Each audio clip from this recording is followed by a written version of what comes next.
Hello student, स्वागत है आप सभी का CGPSC ABCD में। यह जो है छत्तीसगढ़ आधुनिक इतिहास का तीसरा भाग है, ठीक है ना। इससे पहले के दो वीडियो मैंने अपलोड किया है जिसमें हमने ये देखा है कि भारतीय राष्ट्रीय आंदोलन में छत्तीसगढ़ की क्या भागीदारी थी। इस टॉपिक से रिलेटेड हमने इससे पहले के दो वीडियो हमने डाला हुआ है। जो पहला पार्ट था उसमें 20 क्वेश्चन, इसके बाद जो दूसरा पार्ट था उसमें 15 क्वेश्चन, और जो तीसरा पार्ट मैं लेकर आया हूँ इसमें भी 20 क्वेश्चंस टोटल है, ठीक है। और सबसे अच्छी बात यह है कि अभी तक जितना भी ये तीनों पार्ट मैं अपलोड कर रहा हूँ इसमें तीनों बिल्कुल नए टाइप के वेरी इंपॉर्टेंट क्वेश्चंस हैं। कोई सा भी ऐसा क्वेश्चन नहीं है जो कहीं से कॉपी पेस्ट किया हुआ है, जो किसी भी एग्ज़ाम में आया हुआ है। हालांकि जितने भी जिस टॉपिक से भी अभी तक एग्ज़ाम में पूछे जा रहे हैं उन्हीं को देखते हुए ही मैंने इस सारे क्वेश्चंस को तैयार किया हुआ है। जो कि अगर आप अच्छे से तैयारी कर रहे होंगे तो आप इन सभी क्वेश्चंस को टेस्ट लगा के देख सकते हैं कि आपकी तैयारी कितनी है, ठीक है। क्योंकि पुराने क्वेश्चंस तो रिपीट होंगे नहीं, इसलिए मैं आपकी तैयारी कैसा है उसको आप कैसे परख सकते हैं ये इन वीडियो के माध्यम से आप परख सकते हैं कि आपका क्वेश्चंस क्या है, ठीक है ना। आप वीडियो को पॉज करके इसका आंसर दे सकते हैं, इसके बाद एक्सप्लेनेशन के माध्यम से आप उसको और भी करेक्ट कर सकते हैं, हम अपना जो भी आंसर है उसको मैच कर सकते हैं, ठीक है। चलिए हम शुरुआत करते हैं और बढ़ते हैं क्वेश्चन नंबर 1 की ओर। प्रश्न क्रमांक 1 है हमारा कि छत्तीसगढ़ में आयोजित पूर्ण स्वराज सप्ताह का नेतृत्व किसने किया था, ठीक है ना। छत्तीसगढ़ में आयोजित पूर्ण स्वराज सप्ताह का नेतृत्व किसने किया था, हमको ये बताना है, ठीक है ना। मतलब ये 4 ऑप्शंस दिए हुए हैं, इसमें से बताना है कि किसने इसका नेतृत्व किया था। पंडित रविशंकर शुक्ल, सेठ लक्ष्मी नारायण, ठाकुर प्यारेलाल सिंह, या फिर इनमें से कोई नहीं, कौन ऐसे थे, ठीक है। तो इसका जो सही आंसर है ऑप्शन नंबर ए है पंडित रविशंकर शुक्ल। जो सविनय अवज्ञा आंदोलन का जो प्रथम चरण चल रहा था हमारे छत्तीसगढ़ के अंदर, जैसे मतलब जो पूरे देश में ही 1930 में सविनय अवज्ञा आंदोलन की शुरुआत हुई थी। गांधी जी ने नमक कानून तोड़ने के बाद सविनय अवज्ञा आंदोलन की शुरुआत की थी, ठीक है ना। तो हमारे छत्तीसगढ़ में भी वो उसके प्रभाव से वंचित ना रहा, ठीक है। हमारे छत्तीसगढ़ में भी सविनय अवज्ञा आंदोलन के समय कई ऐसी सारी आंदोलन और घटनाएं हुई। उसी में से एक था पूर्ण स्वराज सप्ताह, जिसका नेतृत्व किसने किया था, पंडित रविशंकर शुक्ल ने किया था। ये जो पूर्ण स्वराज सप्ताह जो आयोजन किया गया था ये 6 अप्रैल से 13 अप्रैल तक, 6 अप्रैल से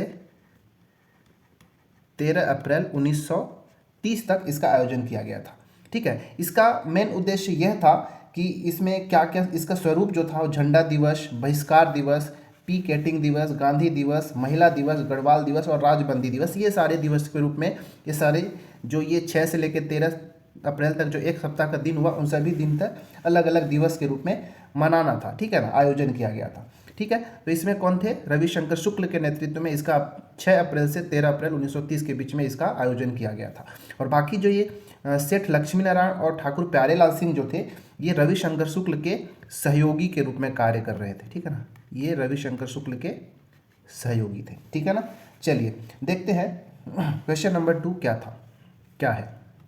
प्रश्न क्रमांक 2 है कि रायपुर राजनीतिक सम्मेलन 1930, रायपुर राजनीतिक सम्मेलन 1930 के संबंध में विचार करें। हमको यहाँ पे 2 कथन दिया है और बताना है कि कौन सा कथन जो है सही है, ठीक है ना। रायपुर राजनीतिक सम्मेलन 1930, यह सम्मेलन 15 अप्रैल 1930 को जवाहरलाल नेहरू के नेतृत्व में हुआ था।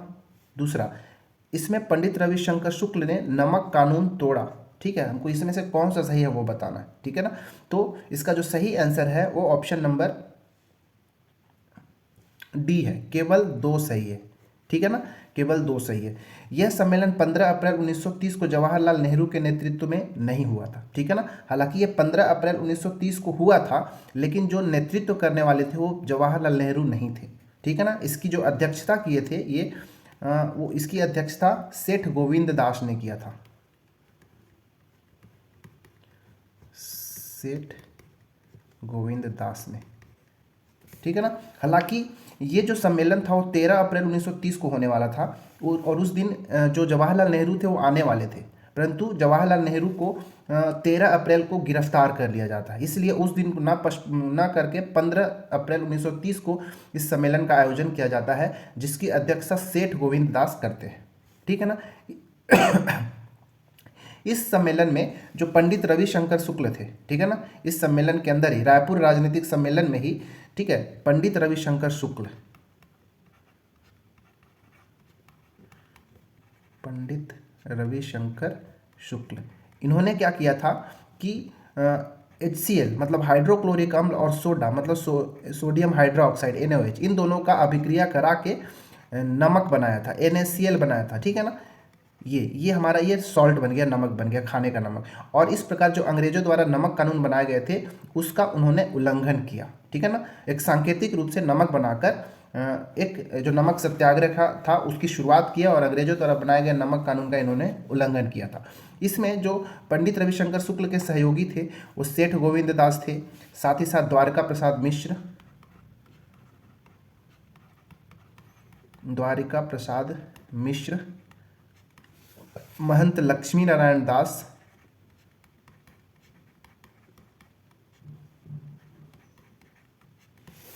और गया चरण त्रिवेदी, ठीक है, गया चरण त्रिवेदी, ये उनके सहयोगी थे, ठीक है, इतना याद रहेगा ना। चलिए बढ़ते हैं क्वेश्चन नंबर 3 की ओर। प्रश्न क्रमांक 3 है कि सविनय अवज्ञा आंदोलन के दौरान बिलासपुर शासकीय स्कूल में झंडा किसने फहराया था, ठीक है ना। सविनय अवज्ञा आंदोलन के दौरान बिलासपुर में झंडा किसने फहराया था, हमको वो बताना है, ठीक है। कालीचरण, शिव दुलारे मिश्र, क्रांति कुमार भारती या पंडित सुंदरलाल शर्मा, किसने फहराया था झंडा, ठीक है। तो इसका जो सही आंसर है ये है ऑप्शन नंबर सी, ठीक है ना, क्रांति कुमार भारतीय। क्रांति कुमार भारतीय ने इस दिन जो झंडा फहराया था, ठीक है ना, क्रांति कुमार भारतीय। देखिए बात है 8 अगस्त 1930 की, ठीक है, डेट को आपको याद रखना है, ठीक है। सविनय अवज्ञा आंदोलन के दौरान 8 अगस्त 1930 को, ठीक है, 8 अगस्त 1930 को बिलासपुर के शासकीय स्कूल में ये क्रांति कुमार भारतीय ने क्या किया था, झंडा फहराया था, ठीक है ना। और यह झंडा 3 दिन तक फहराते रहा। बाद में पुलिस क्या करते हैं, उसको उतार देते हैं। उतारने के कारण जो वह छात्र जो थे उस शासकीय स्कूल के, उसका विरोध करते हैं और इसी कारण एक जो युवक रहता है जिसका नाम कालीचरण होता है, उनको गिरफ्तार कर लिया जाता है, ठीक है ना, इतना चीज़ याद रखेंगे। फिर बाद में जो शिव दुलारे मिश्र होते हैं, एक इनकी अध्यक्षता में एक सभा का आयोजन किया जाता है, ठीक है, एक सभा का आयोजन किया जाता है जिसमें इन पुलिस कर्मियों का इसमें आलोचना की जाती है, ठीक है, इतना याद रखना है। तो आपको यहाँ से डेट याद रखना है और झंडा किसने फहराया था, क्रांति कुमार भारतीय ने फहराया था, ये याद रखना है, ठीक है। चलिए क्वेश्चन नंबर 4 देखते हैं। क्वेश्चन नंबर 4 है बिलासपुर नमक कानून सत्याग्रह से संबंधित व्यक्ति हैं, ठीक है। देखिए जिस प्रकार रायपुर में पंडित रविशंकर शुक्ल और उनके सहयोगियों ने नमक सत्याग्रह चलाया, नमक बनाकर नमक कानून को तोड़ा, उसी प्रकार बिलासपुर में भी नमक कानून को तोड़ा गया और सत्याग्रह किया गया। तो ये कौन कौन यहाँ से जो सदस्य थे इनमें से जो बिलासपुर नमक सत्याग्रह से संबंधित थे, हमको ये यहाँ पर बताना है, ठीक है। तो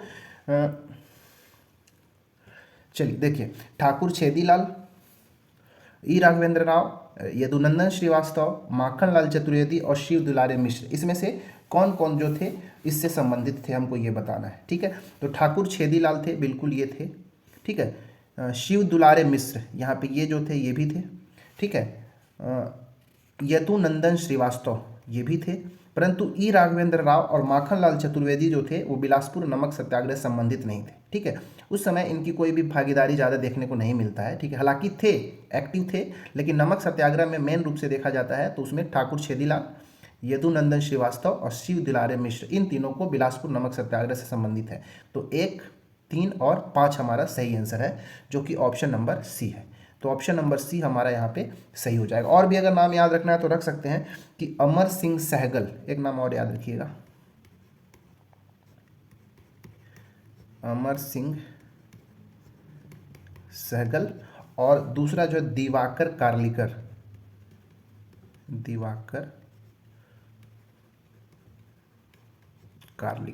ठीक है। तो यहाँ पे ये 5 व्यक्तियों का नाम आपको याद रखना है, ठीक है। चलिए क्वेश्चन नंबर 5 देखते हैं। प्रश्न क्रमांक 5 है कि निम्नलिखित जंगल सत्याग्रहों को उनके समय के अनुसार व्यवस्थित करें। व्यवस्थित करना, बताना है कि कौन किस काल में हुआ था, कौन पहले हुआ था, फिर उसके बाद कौन हुआ था, इस सीक्वेंस में इसको जो है अरेंज करना है, ठीक है ना। तो देखिए, तो यहाँ पे 5 सत्याग्रहों का, जंगल सत्याग्रहों का नाम दिया गया है, उसको हमको अरेंज करना है। ये देखिए, ये पांचों जो जंगल सत्याग्रह है ना, ये सविनय अवज्ञा आंदोलन के समय हुआ है। सविनय अवज्ञा आंदोलन के समय ये सभी आंदोलन जो है सविनय अवज्ञा आंदोलन से शुरुआत होता है और उसके आगे तक पढ़ते हैं। ठीक है, तो हम इसको अरेंज करते हैं कि कब हुआ था। ठीक है, तो अगर आपको इन सब का डेट याद है तो उसको आप अच्छे से अरेंज कर पाएंगे। ठीक है ना। तो देखिए, जैसे रुद्री नवागांव जंगल सत्याग्रह जो हुआ था ये 1930 में हुआ था। सारे लगभग 1930 के आसपास की है, लेकिन अगर डेट याद रखना है तो याद रख सकते हैं कि रुद्री नवागांव वाला जो है ये 22 अगस्त 1930 को हुआ था। ठीक है ना, रुद्री नवागांव का 22 अगस्त 1930 को हुआ था। वहीं जो गट्टा सिल्ली जो जंगल सत्याग्रह है ये जून में हुआ था। जून, हिंदी में लिख देते हैं, गट्टा सिल्ली कब? जून 1930 में। ठीक है, जो तमोरा जंगल सत्याग्रह है ये हुआ था 9 सितंबर 1930 को हुआ था। ठीक है, इसके बाद मोहबना पोड़ी जंगल सत्याग्रह ये 24 जुलाई 1930 को हुआ था। ठीक है ना, 24 जुलाई 1930 को मोहबना पोड़ी वाला। और जो लभरा जंगल सत्याग्रह था वो हुआ था 8 सितंबर 1930 को, 8 सितंबर 1930 को। ठीक है, तो इस प्रकार हमने सारे डेट को लिख दिया। अब इसको हमको अरेंज करना आसान हो जाएगा।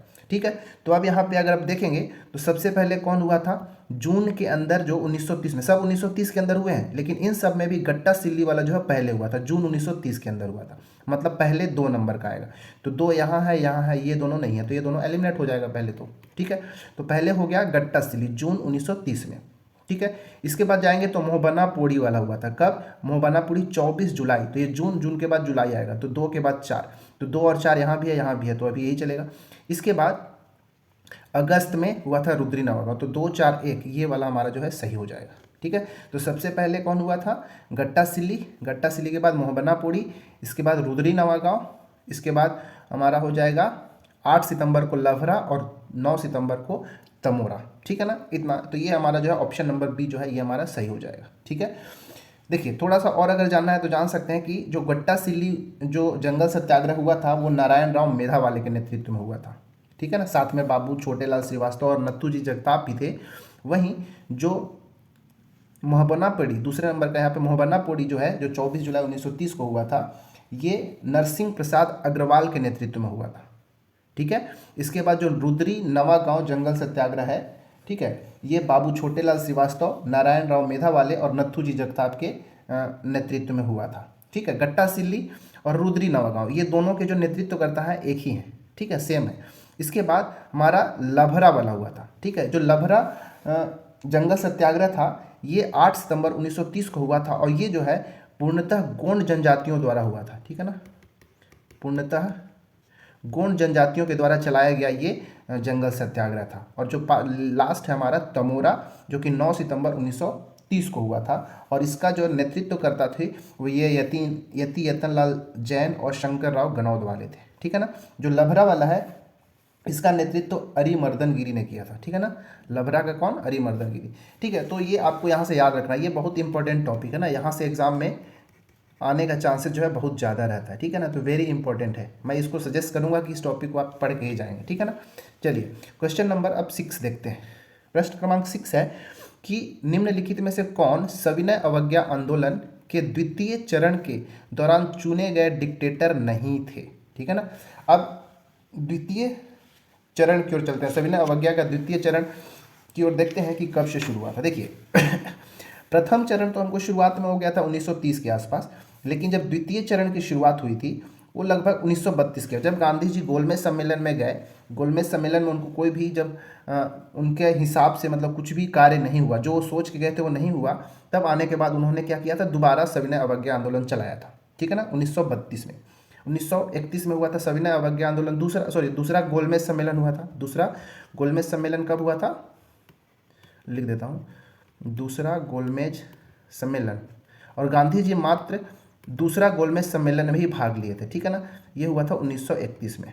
कांग्रेस और गांधी जी दोनों 1931 में ही केवल दूसरा गोलमेज सम्मेलन में भाग लिया था। वहां से आने के पश्चात गांधी जी पुनः सविनय अवज्ञा आंदोलन का दूसरे चरण की शुरुआत करते हैं। तो उस समय मतलब 8 जनवरी, ठीक है, याद डेट रखिएगा, 8 जनवरी 1932 में, ठीक है, 8 मतलब 1932 में सविनय अवज्ञा आंदोलन का दूसरा चरण की शुरुआत हो जाती है, ठीक है ना। तो 8 जनवरी 1932 को पंडित रविशंकर शुक्ल के अध्यक्षता में एक सभा का आयोजन किया जाता है, ठीक है ना। तो वहाँ पे सविनय अवज्ञा आंदोलन को छत्तीसगढ़ में कैसे चलाया जाए उसके लिए कई सारे डिक्टेटर नियुक्त किए जाते हैं, कार्यवाहक नियुक्त किए जाते हैं, ठीक है। तो कुल 8 डिक्टेटर नियुक्त किए जाते हैं, ठीक है ना, कुल 8 डिक्टेटर नियुक्त किए जाते हैं। तो 8 में से ये 4 तो यहाँ पे दिया है, लेकिन 4 में से कौन ऐसा है जो डिक्टेटर नहीं थे, ठीक है, मतलब 3 यहाँ पे है, चौथा एक नहीं है, और बाकी 5 और जो है मैं उसका नाम बता दूंगा अभी, ठीक है ना।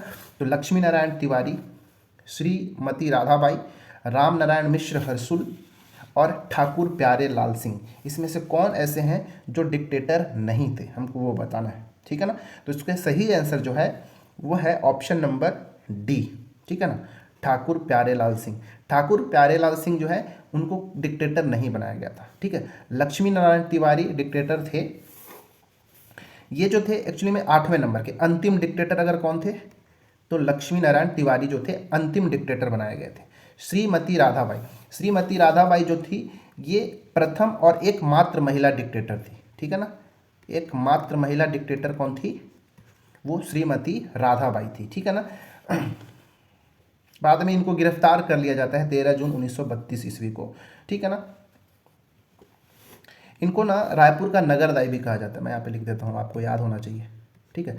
रायपुर की नगरदाई किसको कहा जाता है, श्रीमती राधाबाई को कहा जाता है। और लक्ष्मी नारायण तिवारी अंतिम थे। इसके बाद राम नारायण मिश्र हर्षुल, ठीक है, ये भी एक डिक्टेटर थे। और इन्होंने एक चीज़ इनके बारे में याद रखिए कि 1932 में ही इन्होंने पत्र बम योजना चलाई थी, पत्र बम योजना बनाया था इन्होंने, ठीक है, किसने, राम नारायण मिश्र हर्षुल ने। और देखिए बाकी यहाँ पे 3 तो यहाँ पे मिल गए, ये चौथा तो ये थे ही नहीं। बाकी याद रखिएगा, एक थे पंडित रविशंकर शुक्ल, ठीक है, पंडित रविशंकर शुक्ल ये पहले डिक्टेटर हो गए, ठीक है, पंडित रविशंकर शुक्ल ये पहले वाले हो गए। 29 जनवरी 1932 को पेशावर दिवस का इन्होंने आयोजन किया था। कब, 29 जनवरी 1900। हालांकि ऐसा क्वेश्चन इसका हम करेंगे, ठीक है। तो रविशंकर शुक्ल भी क्या थे, एक डिक्टेटर थे। इसके बाद और याद रखेंगे सुंदरलाल शर्मा, पंडित सुंदरलाल शर्मा भी डिक्टेटर थे, ठीक है। इसके बाद तीसरा देखेंगे शंकर राव गनौद वाले, शंकर राव गनौद वाले, ठीक है। 3 और 3 6 हो गए। एक और याद रखेंगे सातवां, ये क्या बोलते हैं, माधव प्रसाद परगनिया, ठीक है, माधव प्रसाद परगनिया आप लिख लेना, मैं बस माधव प्रसाद लिख देता हूँ। और एक 5वां याद रख लीजिएगा, ब्रह्मदेव या फिर बलदेव दुबे, बलदेव दुबे, ब्रह्मदेव भी कई बार से देखने को मिलता है। तो इस प्रकार टोटल 8 डिक्टेटरों का नाम मैंने यहाँ पे सजेस्ट आपको कर दिया है, ठीक है ना। चलिए क्वेश्चन नंबर 7 की ओर बढ़ते हैं। प्रश्न क्रमांक 7 है कि असुमेलित का पहचान करना है, ठीक है। हमको ये 2 सूचियां दिया, और पहली सूची जो है उसमें जंगल सत्याग्रह का नाम दिया है और दूसरी सूची में उसका नेतृत्व करता दिया है। ये 4 में से कौन सा बताना है जो सुमेलित नहीं है, ठीक है। तो देखिए पोंडी गांव सीपत जंगल सत्याग्रह का नेतृत्व करता समारूबाई थे क्या, समारू बरई थे क्या, पकरिया का अयोध्या प्रसाद जैन, बंधा खार का मनोहर लाल शुक्र और बदरा टोला का रामदीन गुण, कौन सा जो है असुमेलित है। इसका जो सही आंसर है ये ऑप्शन नंबर ए, ठीक है। ऑप्शन नंबर जो ए है वो सुमेलित नहीं है, ठीक है। बाकी ये तीनों जो है वो सुमेलित है, ठीक है। देखिए मैं इसको अब एक्सप्लेन करता हूँ। जो पोंडी गांव सीपत वाला है ना, मैं यहाँ पे लिखता हूँ एक बार,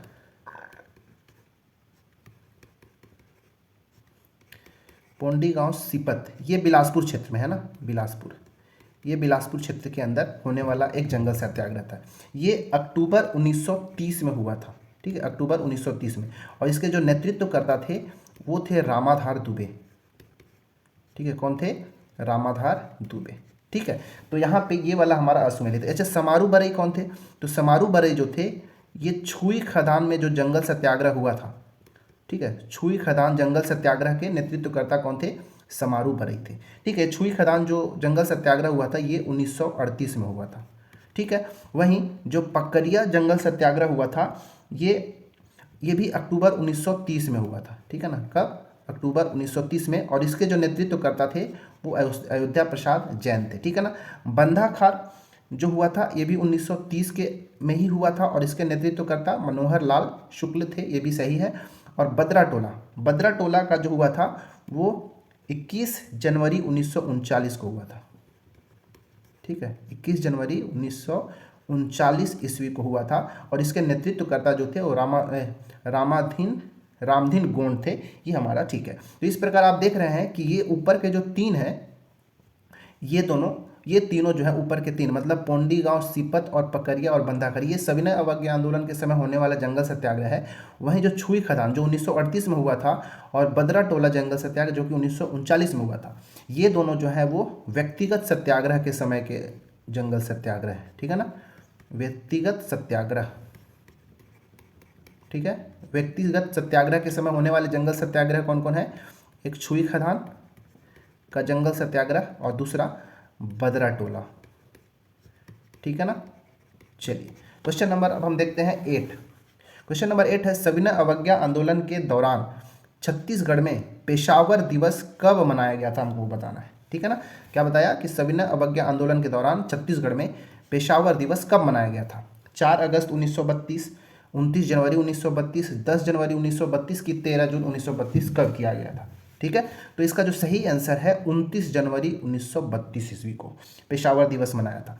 देखो पंडित रविशंकर शुक्ल, याद रखिएगा ये एग्जाम में पूछा गया ना, पंडित रविशंकर शुक्ल, ठीक है। पंडित रविशंकर शुक्ल ने 29 जनवरी 1932 को पेशावर दिवस के रूप में मनाया, ठीक है। क्योंकि पेशावर में जो सरकार की जो प्रशासन था और प्रशासन की वजह से और उनकी बर्बरता की वजह से बहुत उधर के जो लोग थे, एक्चुअली में ये जो पेशावर किधर पड़ेगा, उत्तर पश्चिम जो भारत का क्षेत्र है, पाकिस्तान के आसपास का क्षेत्र है, उधर पड़ेगा।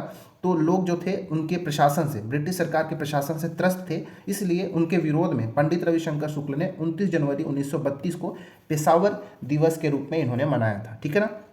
अच्छा, ये 4 अगस्त 1932 क्या है? तो इस दिन रायपुर में ना बंदी दिवस के रूप में मनाया गया था, ठीक है। कहाँ? रायपुर में बंदी दिवस मनाया गया था, ये चीज़ को याद रखना है, ठीक है। बंदी दिवस कब मनाया गया था? 4 अगस्त 1932 को बंदी दिवस के रूप में मनाया गया था। किसके द्वारा? तो बलदेव दुबे के द्वारा, ठीक है। बलदेव दुबे के द्वारा मनाया गया था। 10 जनवरी 1932 का डेट क्यों है? क्योंकि इस दिन चांदनी चौक रायपुर में किसान सभा का आयोजन किया गया था, ठीक है ना। किसान सभा का आयोजन किया गया था, कहाँ? रायपुर में। अच्छा, इसके अध्यक्ष को भी आपको याद रखना ना, इसकी अध्यक्षता कौन किया था? ठाकुर प्यारेलाल सिंह ने किया था, ठीक है। ठाकुर प्यारेलाल, लगभग 2500 किसान इसमें शामिल हुए थे इस किसान सभा में, ठीक है ना। कब? 10 जनवरी 1932 को। 13 जून 1932 को भी याद रखिएगा, इस दिन रायपुर में विदेशी वस्तुओं का बहिष्कार किया गया था। देखिए बहुत इंपॉर्टेंट क्वेश्चन है ना, देखिए रायपुर में ना कीका भाई का दुकान था, ठीक है ना। कीका भाई का दुकान था, ठीक है। किस चीज़ का दुकान? तो विदेशी वस्त्र का दुकान था। तो इस दिन यहाँ पर इनके दुकान के सामने क्या किया गया? धरना दिया गया, ठीक है। तो धरना देने वाले जो नेतृत्वकर्ता कौन थे? तो याद रखिएगा 2 नाम मैं लिखता हूँ यहाँ पे, केतकी बाई और दूसरा रुक्मणी बाई, ठीक है। केतकी बाई और रुक्मणी बाई। बाद में इन दोनों को गिरफ्तार कर लिया जाता है। इनके साथ कुछ और भी सहयोगी थे, उनका नाम याद रखिएगा, एग्जाम में पूछा जा चुका है ना। ये सब सविनय अवज्ञा आंदोलन के समय का है, ठीक है ना। एक है मंटोरा बाई, इसके बाद मुटकी बाई, ठीक है। केतकी बाई, रुक्मणी बाई, मंटोरा बाई, मुटकी बाई, इसके बाद फुटेनिया बाई और एक लास्ट याद रखिएगा केजा बाई, ठीक है। केजा बाई, ठीक है। यहाँ से आपसे क्वेश्चन बना सकता है ना कि कौन जो है क्या बोलते हैं सविनय अवज्ञा के आंदोलन के दौरान छत्तीसगढ़ में सक्रिय नहीं थे, ठीक है ना। चलिए क्वेश्चन नंबर 9 देखते हैं। प्रश्न क्रमांक 9 है कि निम्नलिखित में से सुमेलित पत्रिका और उनके संपादक की पहचान करना है और बताना है कि सुमेलित, ठीक है ना, सुमेलित वाले की इसमें पहचान करना है कि कौन कौन जो है इसमें सुमेलित है, ठीक है ना, हमको वो पहचान करना है। तो हिंदी ग्रंथ प्रकाश मंडली, ठीक है, बहुत अच्छा क्वेश्चन है, इसको ध्यान से समझिएगा और नोट डाउन भी करते चलना। इसमें सुमेलित की पहचान करना है हमको, ठीक है। हिंदी ग्रंथ प्रकाश मंडली, इसके संपादक कौन थे? माधवराव सप्रे थे क्या? अग्रदूत पत्रिका के संपादक माखनलाल चतुर्वेदी थे क्या? उत्थान के पद्म पुन्नालाल बख्शी थे? और कांग्रेस पत्रिका, क्या इसके ये थे? हमको ये बताना है। तो इसका जो ऑप्शन नंबर ए है वो बिल्कुल सही है। हिंदी ग्रंथ प्रकाश मंडली के जो संपादक थे वो माधवराव सप्रे थे। 1905 में इन्होंने इसका संपादन किया था, ठीक है ना, 1905 में, ठीक है। माधवराव सप्रे ने 1905 में हिंदी ग्रंथ प्रकाश मंडली का संपादन किया था, ठीक है ना। अग्रदूत का माखनलाल चतुर्वेदी नहीं है। इसके जो प्रकाशक थे या संपादक थे उनका नाम याद रखिएगा, केशव प्रसाद वर्मा, केशव प्रसाद वर्मा, ठीक है ना। और 1942 में इसका संपादन किया था इन्होंने। कब? 1942 में। कहाँ पे लिखे हैं? यहीं पे ब्रैकेट में लिखता हूँ, 1942 में। देखिए जो माखनलाल चतुर्वेदी है ना, इन्होंने एक पत्रिका चलाया था जिसका नाम है कर्मवीर, ठीक है ना, कर्मवीर पत्रिका का, जो असहयोग आंदोलन के समय इसको चलाए थे ना, कर्मवीर पत्रिका। कब? 1920 में, ठीक है। और जो उत्थान पत्रिका है, इस उत्थान पत्रिका का संपादन 1935 में किया गया था। किसके द्वारा? तो रायपुर जिला परिषद के द्वारा, रायपुर जिला परिषद, ठीक है। परंतु ये पद्मलाल पुन्नालाल बख्शी का भी कोई पत्रिका था क्या? तो हाँ बिल्कुल था। पद्म पुन्नालाल बख्शी का जो पत्रिका था उनका नाम था सरस्वती पत्रिका, ठीक है ना। और इस पत्रिका का उन्होंने संपादन 1900 में किया था, ठीक है। जिस समय ये माधवराव सप्रे ने 1900 में भी एक क्या किया था, छत्तीसगढ़ मित्र का चलाया था, ठीक है ना, मैं लिख देता हूँ, छत्तीसगढ़ मित्र, ये पत्रिका का इन्होंने, छत्तीसगढ़ मित्र पत्रिका भी इन्होंने माधवराव सप्रे ने कब चलाया था? 1900 के समय। और उसी समय जो पद्म पुन्नालाल बख्शी जो थे वो सरस्वती पत्रिका का भी संपादन किया था। और जो एक कांग्रेस पत्रिका है ना, इसका संपादन 1937 में किया गया था। किसके द्वारा? रायपुर कांग्रेस कमेटी के द्वारा, ठीक है ना, यहाँ पे आप लिख लेना, रायपुर कांग्रेस कमेटी के द्वारा कांग्रेस पत्रिका का संपादन किया गया था। कब? 1937 में। सुंदरलाल शर्मा का एक पत्रिका याद रखिएगा, आपने पढ़ा भी होगा कि जब उनको जेल हुआ था तो जेल के अंदर ही एक जेल पत्रिका चलाया था, श्री कृष्ण जन्मस्थली जेल पत्रिका, ठीक है, जेल पत्रिका श्री कृष्ण जन्मस्थली, ठीक है ना, 1922 में, ठीक है ना। असहयोग के समय भी ये भी गिरफ्तार हुए थे, तो जेल के अंदर, रायपुर जेल के अंदर इस पत्रिका का संपादन वहाँ पे किया था, ठीक है। चलिए अब चलते हैं, माधवराव सप्रे का एक और याद रखिएगा, हिंद केसरी पत्रिका भी इन्होंने 1907-8 के समय चलाया था, ठीक है। प्रश्न क्रमांक 10 है कि गांधी जी के छत्तीसगढ़ आगमन से संबंधित कथन पर विचार करें, ठीक है, हमको बताना है। चलिए देखते हैं। तो गांधी जी का प्रथम आगमन 2 दिसंबर 1920 ईस्वी को हुआ था। क्या सही है क्या? तो नहीं, ये बिल्कुल गलत है। हमको यहाँ पे क्या करना है? संबंधित कथन पे विचार करना है और इसमें हमको सत्य की पहचान करना। तो पहला जो है गलत है। दूसरा, गांधी जी का द्वितीय आगमन 22 नवंबर 1933 ईस्वी को हुआ था, ठीक है, हाँ ये ठीक है, दूसरा जो है सही है। द्वितीय आगमन के समय उनके साथ मौलाना शौकत अली आए थे क्या? नहीं, ये वाला गलत है। गांधी जी के द्वितीय आगमन का उद्देश्य नमक सत्याग्रह था का? नहीं, ये भी गलत है। तो इस प्रकार आप देखेंगे तो केवल कथन 2 जो है वो सत्य है। इस प्रकार हमारा ऑप्शन नंबर बी है वो सही होगा। देखिए अब इसको मैं करेक्ट कर देता हूँ। गांधी जी का प्रथम आगमन 2 दिसंबर 1920 को नहीं हुआ था। ये कब हुआ था?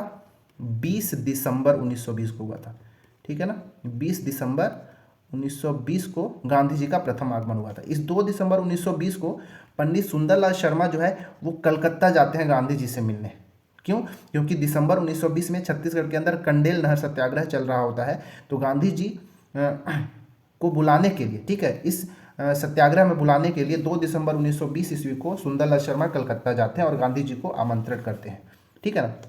तो गांधी जी जो पहली बार जब उनका आगमन हुआ था 20 दिसंबर 1920 ईस्वी को, तो उस समय जो उनका उद्देश्य था असहयोग आंदोलन में या छत्तीसगढ़ के लोगों का समर्थन, साथ ही साथ तिलक स्वराज फंड में भी उनका समर्थन के लिए, और साथ ही साथ वो ये भी जो, क्योंकि अब क्या बोलते हैं, सुंदरलाल शर्मा उनको बुलाए थे तो कंडेल से संबंधित भी था। बस ये मेन उद्देश्य उनका क्या था? असहयोग आंदोलन और तिलक स्वराज फंड में फंड की फंड जमा करने आए थे, ठीक है ना। दूसरा, ये दूसरा वाला सही है। द्वितीय आगमन जो है 22 नवंबर 1933 ईस्वी को हुआ था, ये बिल्कुल ठीक है। तीसरा है, उनके समय मौलाना शौकत अली नहीं आए थे। ये मौलाना शौकत अली जो थे वो उनके प्रथम आगमन के समय आए थे, ठीक है ना। द्वितीय आगमन के समय उनके साथ कौन कौन आए थे मैं यहाँ पे लिख देता हूँ, ठीक है। द्वितीय आगमन के समय उनके साथ मीराबेन, इसके बाद ठक्कर बापा,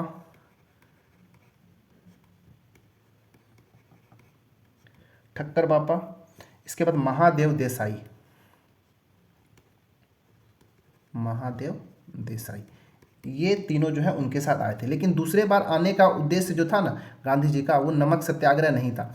दूसरे बार आने का उद्देश्य उनका क्या था, ये था अछूतोद्धार कार्यक्रम के लिए, ठीक है। अछूतोद्धार कार्यक्रम के लिए दूसरे बार वो आए थे। परंतु जब वो यहाँ पे आए तो उन्होंने देखा कि जो सुंदरलाल शर्मा थे वो पहले ही अछूतोद्धार का कार्य छत्तीसगढ़ के अंदर अंदर कर रहे थे, ठीक है ना। इसलिए महात्मा गांधी ने उन्हें अपना अग्रणी या फिर अपना गुरु माना है इस क्षेत्र में, ठीक है ना। चलिए 11 नंबर क्वेश्चन की ओर बढ़ते हैं। प्रश्न क्रमांक 11 है कि पंडित जवाहरलाल नेहरू का छत्तीसगढ़ में आगमन कब हुआ था, ठीक है। कब छत्तीसगढ़ में पंडित जवाहरलाल नेहरू आए थे, ठीक है ना। तो 1935, 34 या फिर 33 कब आए थे। तो देखिए, पंडित जवाहरलाल नेहरू जो है एक बार पहले भी आने वाले थे तो उस समय नहीं आ पाए थे, ठीक है ना। और अब जो आने वाले हैं कब, 1935 में आते हैं, ठीक है। तो हमारा जो ऑप्शन नंबर ए सही है, ठीक है। 15-16 दिसंबर के आसपास, ठीक है ना। 15 से, यहाँ पे डेट लिख देता हूँ, 15 से 16 दिसंबर 1935 को जो जवाहरलाल नेहरू थे वो छत्तीसगढ़ के अंदर आते हैं। देखिए इस समय क्या था, रायपुर जिला परिषद द्वारा ना एक शिक्षक सम्मेलन का आयोजन किया गया था। रायपुर जिला परिषद, इनके द्वारा क्या, एक शिक्षक सम्मेलन का आयोजन किया गया था, ठीक है। इस शिक्षक सम्मेलन में ही भाग लेने जो है पंडित जवाहरलाल नेहरू छत्तीसगढ़ में 1935 में आए थे, ठीक है ना।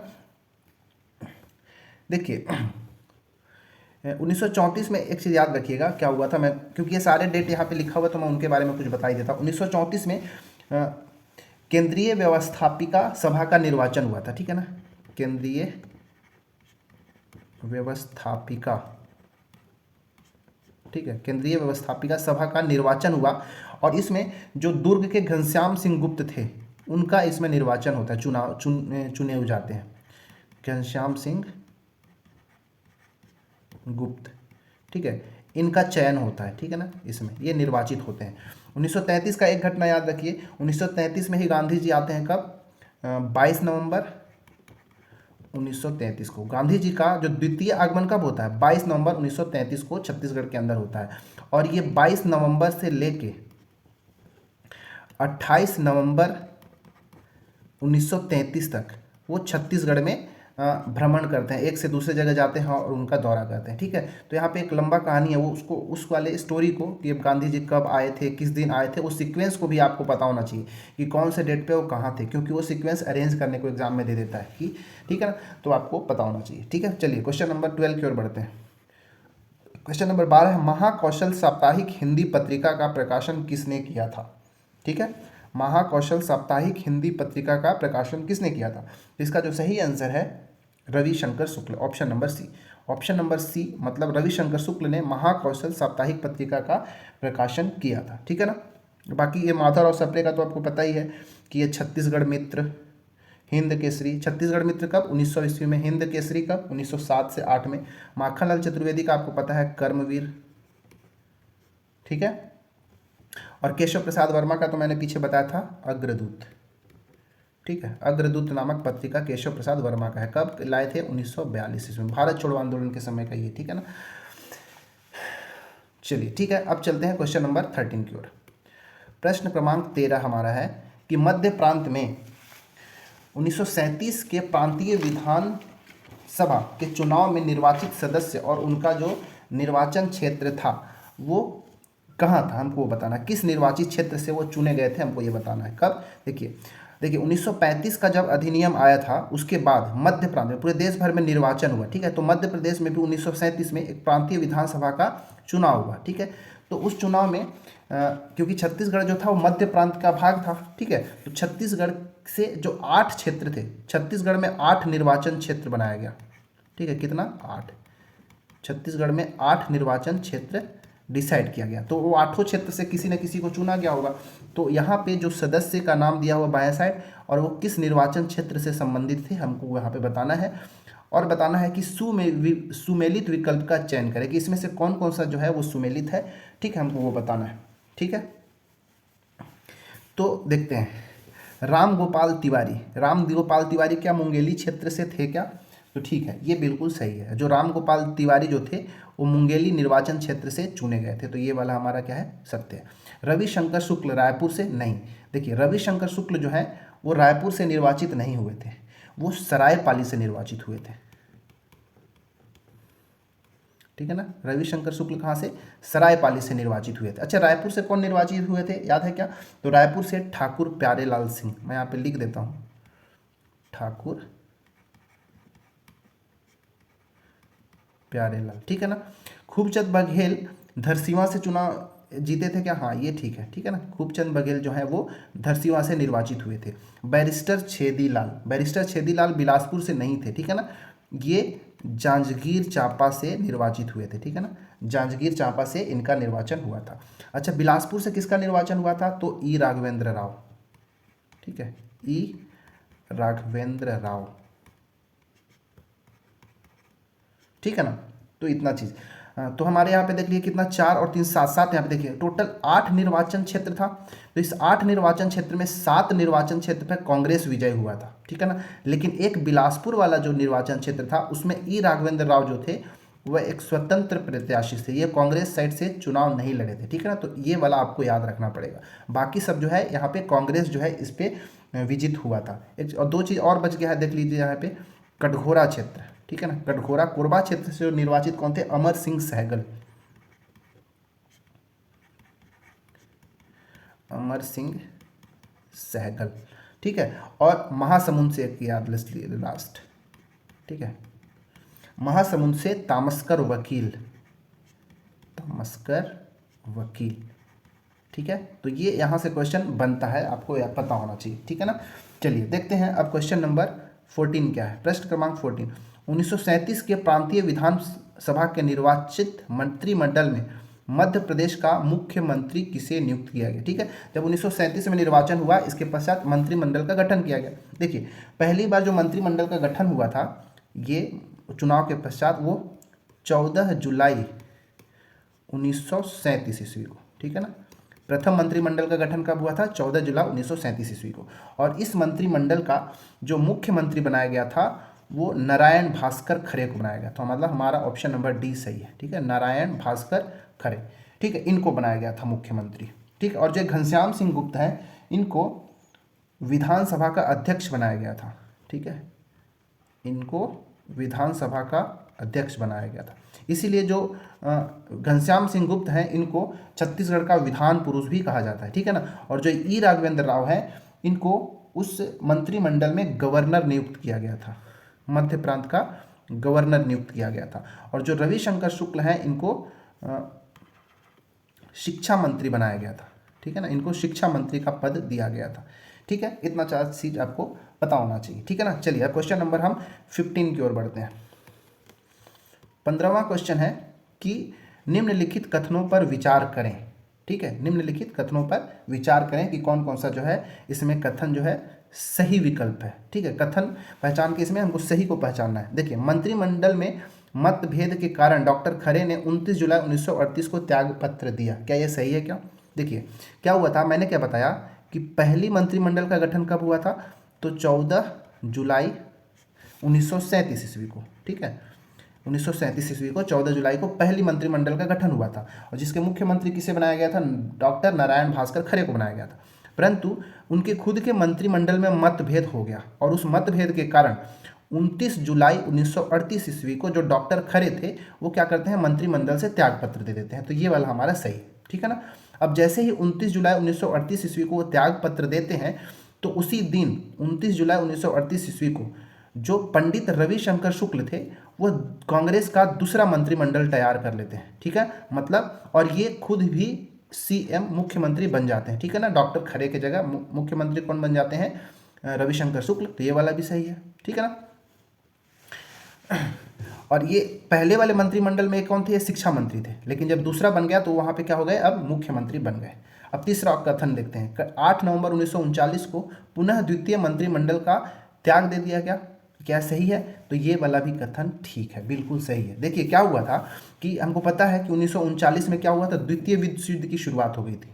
द्वितीय विश्व युद्ध की शुरुआत होने के कारण जो अंग्रेज थे वो बिना कुछ बताए ही जो भारत था उसको मित्र राष्ट्रों की ओर से लड़ने के लिए शामिल कर दिया, जिसकी वजह से क्या था, पूरे भारत का जो मंत्रिमंडल थे, पूरे देश का जो मतलब अलग अलग जो मंत्रिमंडल थे, उन्होंने सब क्या किया, उसको त्याग पत्र दे दिया था। तो हमारे छत्तीसगढ़ का मतलब मध्य प्रांत से जो रविशंकर शुक्ल का जो विधानमंडल था, सॉरी विधान सभा का जो मंत्रिमंडल था, वो 8 नवंबर 1939 ईस्वी को क्या करते हैं, वो त्याग पत्र दे देते हैं, ठीक है ना। और साथ ही साथ स्वतंत्र, खुद को स्वतंत्र करने का भी मांग अंग्रेजों से किया जाता है, ठीक है। कई कई जगह पर ये 8 नवंबर की जगह ना 15 नवंबर को देखने को मिलता है, ठीक है, 15 नवंबर 1939।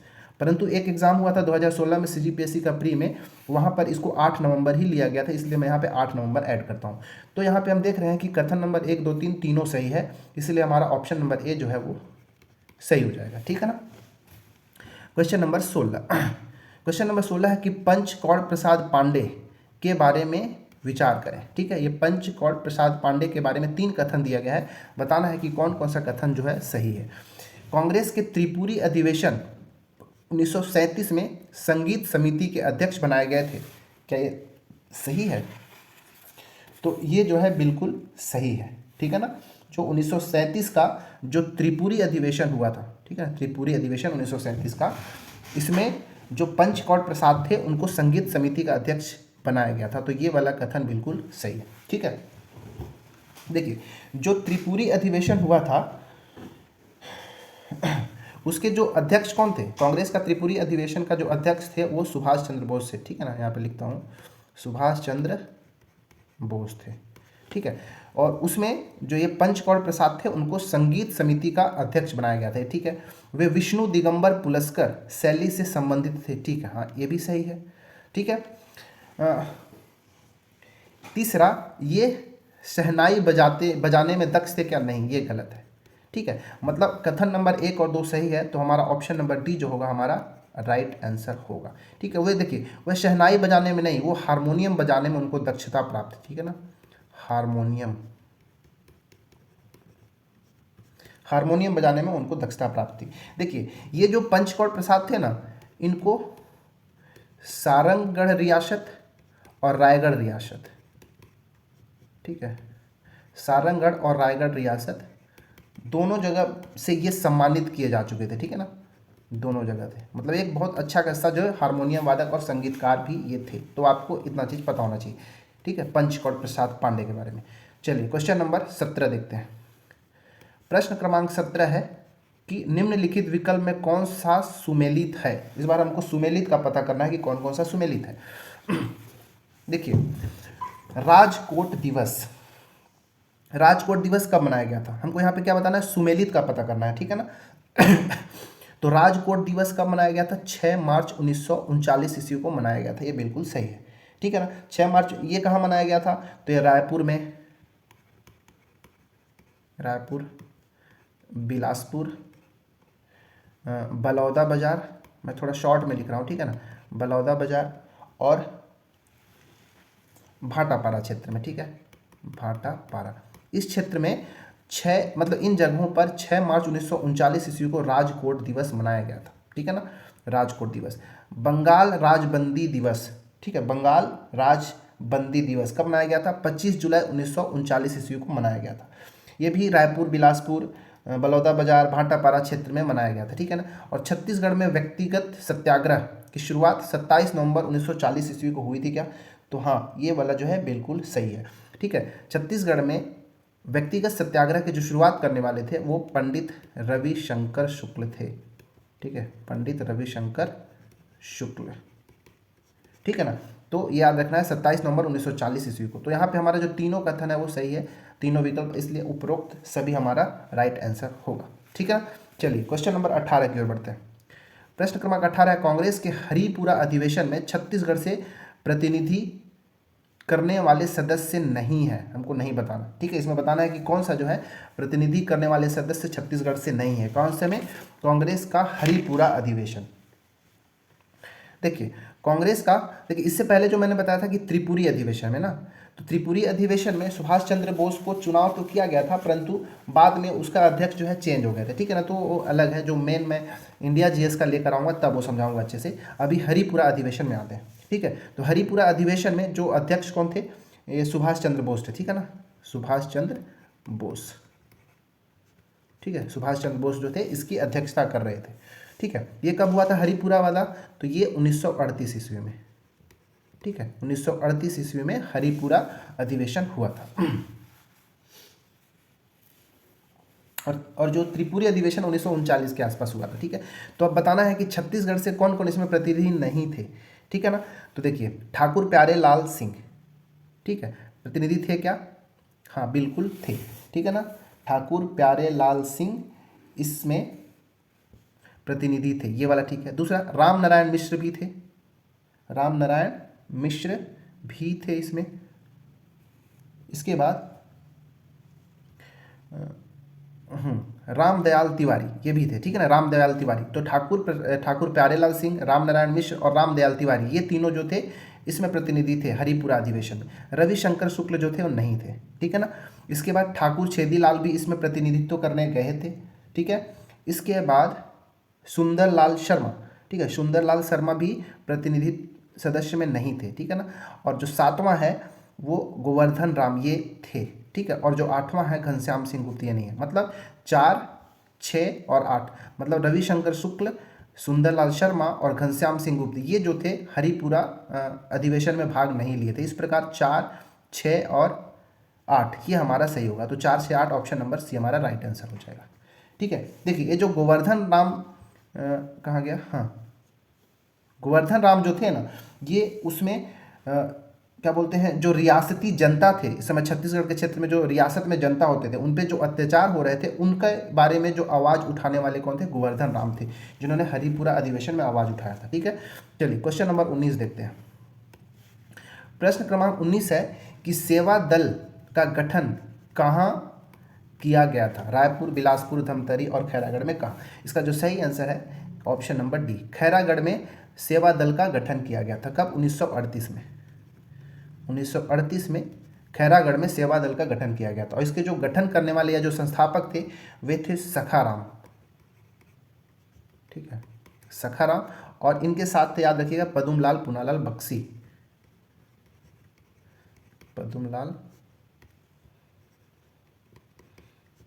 पूनालाल बक्सी, इन दोनों ने ही मिलके सेवा दल का स्थापना खैरागढ़ के अंदर 1938 में किया था, ठीक है। प्रश्न क्रमांक 20, 1937 में गठित प्रथम मंत्रिमंडल में वित्त मंत्री कौन थे?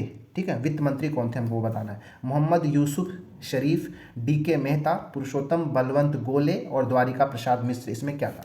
तो इसमें जो सही आंसर है option number D, DK Mehta जो थे उनको बनाया गया था। जैसे जो नारायण जो खरे थे, ठीक है ना, जो कौन से, मतलब डॉक्टर खरे जब प्रथम मंत्रिमंडल में जब ये सीएम बने थे तो उनके मंत्रिमंडल में जो डीके मेहता थे वे क्या थे?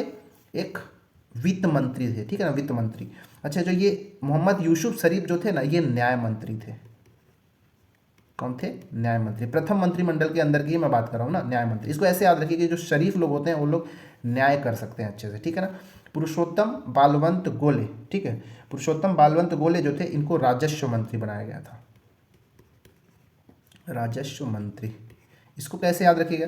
पुरुषोत्तम में जो स्रोत आ रहा है ना उसको स्रोत कर लो, स्रोत, ठीक है, और राजस्व का स्रोत, ठीक है, तो ऐसे याद रख लीजिएगा। और लास्ट में है द्वारिका प्रसाद मिश्र। द्वारिका प्रसाद मिश्र को स्थानीय स्वशासन का विभाग दिया गया था, ठीक है, स्थानीय स्वशासन का विभाग इनको दिया गया था। तो ये था हमारा आज का टोटल 20 क्वेश्चन। आपको कैसा लगा इसको कमेंट बॉक्स में बताएं और अपनी तैयारी को अच्छे से शुरू करें, मतलब अच्छे से करते रहें और ऐसे ही क्वेश्चंस को आप प्रैक्टिस करते रहें, क्योंकि बिना प्रैक्टिस का केवल आप पढ़ के जा रहे हैं तो आप वहाँ पे बना ले, कोई गारंटी नहीं है। क्योंकि जब तक हम क्वेश्चन नहीं लगाते हमको आइडिया नहीं होता कि आंसर कैसे देना है। कई बार से अगर हम अच्छे से क्वेश्चंस लगाए होते हैं तो ऑप्शन को एलिमिनेट करके हम बनाते हैं, ठीक है, और ऑप्शन एलिमिनेशन का मेथड हमको तभी आएगा जब हम क्वेश्चंस को लगाएंगे, ठीक है। तो चलिए इस वीडियो में इतना ही, मिलते हैं अगले वीडियो में। वीडियो अच्छा लगे तो लाइक करें, सब्सक्राइब करें, दोस्तों के साथ शेयर करें।